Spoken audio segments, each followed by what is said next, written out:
الله الرحمن الرحيم والصلاة والسلام على رسول الله. معي اليوم إن شاء الله وصفة كيكة سريعة بطعم التفاح بأصغر بضاعة عندكم بالبيت، يعني أصغر حاجة ممكن تعملوا الكيكة وتطلع روعة. بسم الله الرحمن الرحيم.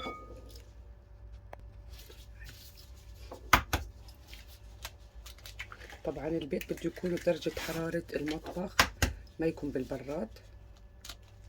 بسم الله الرحمن الرحيم. عندي واحد من الفانيلا، طبعا بدي أعملهم بالطريقة التقليدية بدون مضرب الإيد.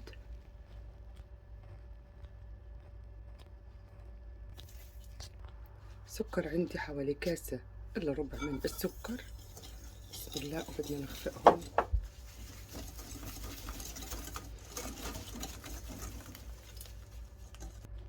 نفس الكاسة اللي عيارنا فيها السكر عندي ربع من الزيت وبنخفق. بسم الله الرحمن الرحيم. بسم الله. والحليب نفس الشي، نفس المعيار الكاسة. أنا معيار الكاسة اللي عندي هون كلها موحدة، هاي شايفين؟ داب السكر تماما عندي. بسم الله. من الطحين هاي عندي كاستين، وبدي أحط من البيكنج باودر باكتين.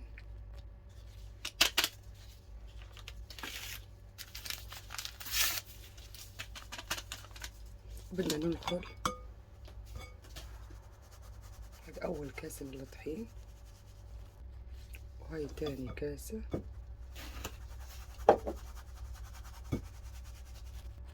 ما ننسى رشة الملح.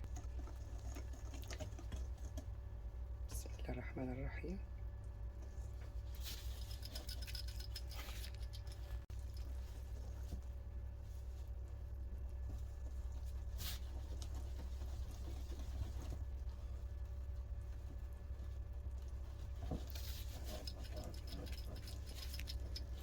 بدي أضيف معلقتين من النشا، وعندي نص كاسة من عصير التفاح هاي، وبنخلطهم على أساس تطرى شوي عنا الكيكة. بسم الله الرحمن الرحيم. هاي أنا عملتها طبعا على المضرب اليدوي.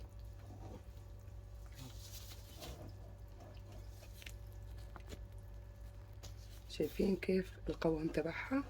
جبت عنده هلا أنا حميت الفرن طبعا لما اشتغلت فيها، جبت عندي القالب، حطيت ورق الزبدة فيه، دهنته بالزيت وطحين. بسم الله الرحمن الرحيم.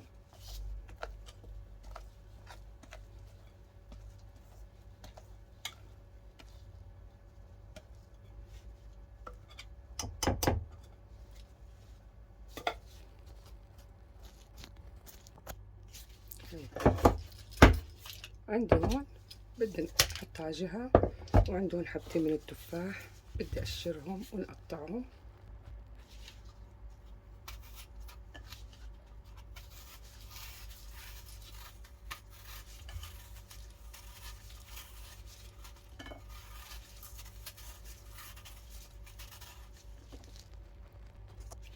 بعد ما هيني قشرتهم بدي أجيب قطع التفاح عندي بهيك شكل. هاي واحدة، هاي اثنين،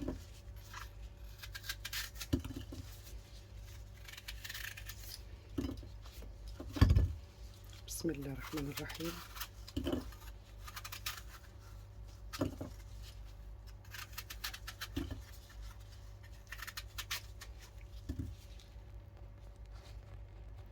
هاي بدي أجيب القطع، كل قطعة يعني خليتها شوي عريضة، وبدي أحطها هاي هون فوق التفاح، فوق الكيكة. بسم الله. يعني قد ما قدرتوا خلوها الشرح شوي رفيعة.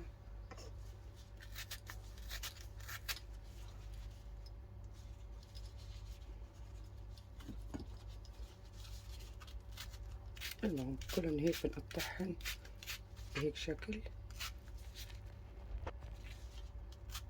بتحبوا تزودوا التفاحة برجع لكم. هاي طبعا أنا بدي أحطها بالفرن هلا على 180 درجة حمية الفرن، وبنشوفها لما تطلع. بدي أرشها هلا عندي بالسكر المطحون، شايفين؟ هلا سيبها شوي تبرد ونقطعها.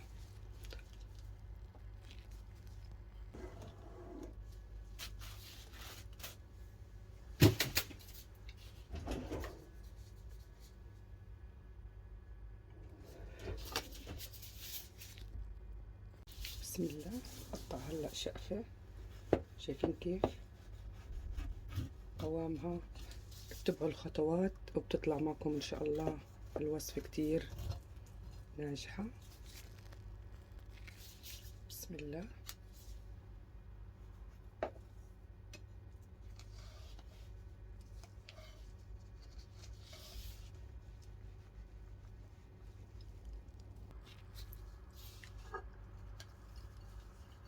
شايفين كيف ريحتها بتشهي؟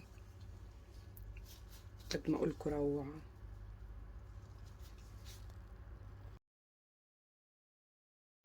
وهيك وصفتنا جهزت. وإذا عجبكم الفيديو ما تنسونا من اللايك والاشتراك وتفعيل زر الجرس، وبنلاقيكم بفيديو تاني، وبأمان الله.